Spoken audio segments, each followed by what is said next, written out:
दिक्कत तो इसी बात की है ना कि जिस भाषा का ये लोग इस्तेमाल करते हैं, राजनीति में मतभेद होंगे और वो स्वाभाविक हैं। और भारत जैसे लोकतंत्र में जहाँ पे इतनी विविधताएं हैं, जहाँ पे इतने राजनीतिक दल हैं, हर किसी का अपना पक्ष होगा, हर किसी का अपना मत होगा।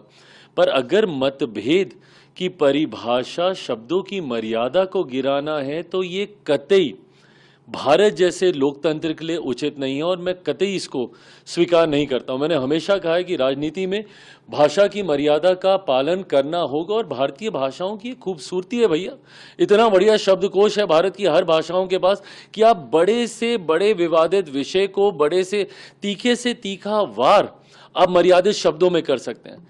पर इस तरीके से गाली गलौज करना, वो भी देश के प्रधानमंत्री के लिए, ये कतई कोई स्वीकार नहीं कर सकता है।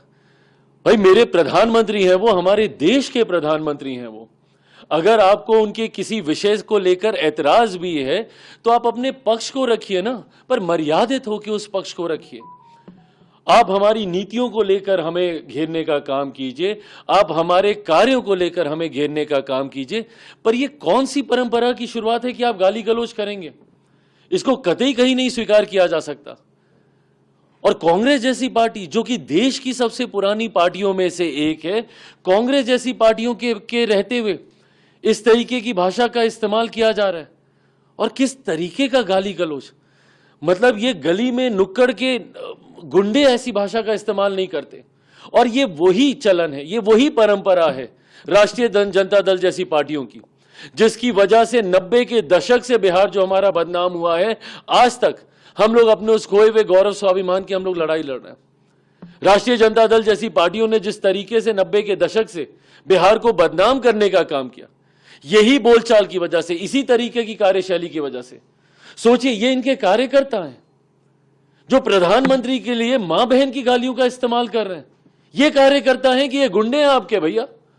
और ये वही लोग हैं जिन्होंने 90 के दशक में किस तरीके से अपराध, हत्या, लूटमार, डकैती, बलात्कार जैसी घटनाओं को चरम सीमा पर ये लोग लेकर गए थे। जो व्यक्ति गाली गलौज खुलेआम खुले मन से कर सकता है, राजनीतिक दल के वरिष्ठ नेताओं के सामने कर सकता है, वो सोचिए वो अपने घर में, गांव देहात गांव में जाके वो क्या कर रहा होगा। किस तरीके की राजनीति राष्ट्रीय जनता दल और कांग्रेस जैसी पार्टियां करना चाह रहे हैं। और जब जब चुनाव आता है, इस तरीके से भाषा की मर्यादा को ये लोग गिराने का काम करते हैं। भाई मैंने हमेशा इस बात को कहा है कि हर किसी का परिवार आपके लिए सम्मान का विषय होना चाहिए।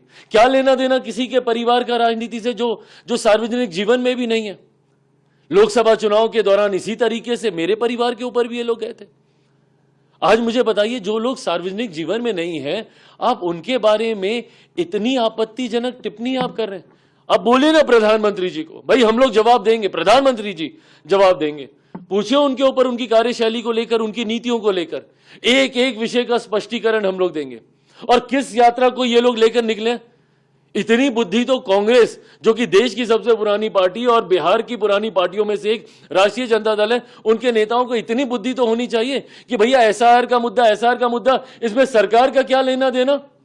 केंद्र सरकार ना 3 में ना 13 में, आपने बार बार आपत्ति दर्ज कराई चुनाव आयोग के सामने जाकर। आप बार बार वहां पे गुहार लगा रहे थे कि भैया ये वोटर लिस्ट में धांधली हो रही है, वोटर लिस्ट में धांधली हो रही है। आपकी शिकायत के ऊपर उसका निवारण करने के लिए चुनाव आयोग ने एक प्रक्रिया का इस्तेमाल किया। इसमें केंद्र सरकार कहां से आ रही है भाई?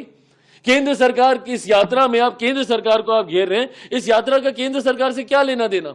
एसआईआर का मुद्दा ये चुनाव आयोग का मुद्दा, क्योंकि आप शिकायत कर रहे थे लोकसभा चुनाव के बाद, महाराष्ट्र के चुनाव के बाद आपने बार बार बोला कि वोटर लिस्ट में धांधली हो रही है, तो चुनाव आयोग ने उसी प्रक्रिया का इस्तेमाल किया जो इससे पहले भी देश में 4 बार की जा चुकी है। अब आपको उस प्रक्रिया पे भी आपको ऐतराज है और उसके लिए आप सरकार को घेरने आप निकले हैं। और सरकार को घेरते घेरते आप प्रधानमंत्री जी के बारे में ऐसे आपत्तिजनक शब्दों का आप इस्तेमाल करेंगे, इसको देश की जनता, बिहार की जनता मान सम्मान देने में कभी पीछे नहीं रहती। लोकसभा के दौरान भी जब इन्होंने मेरे परिवार के लिए भी ऐसे शब्दों का इस्तेमाल किया था, तुरंत इनको जवाब मिला था। और बिहार की जनता आज भी ये देख रही है। चुनाव में ना सिर्फ इनको इसका जवाब मिलेगा, बल्कि देश की जनता ये देख रही है कि कैसे आप अपनी ओछी राजनीति को साधने के लिए आप घर परिवार की माताएं बहनों तक को आप उसमें घेरने का आप काम कर रहे हैं, जो कि घोर निंदनीय है। मैं, मेरी पूरी पार्टी इसकी पूरी तरीके से निंदा करती है, ये कतई अच्छी लोकतंत्र का परिचय नहीं है। लेकिन चिराग जी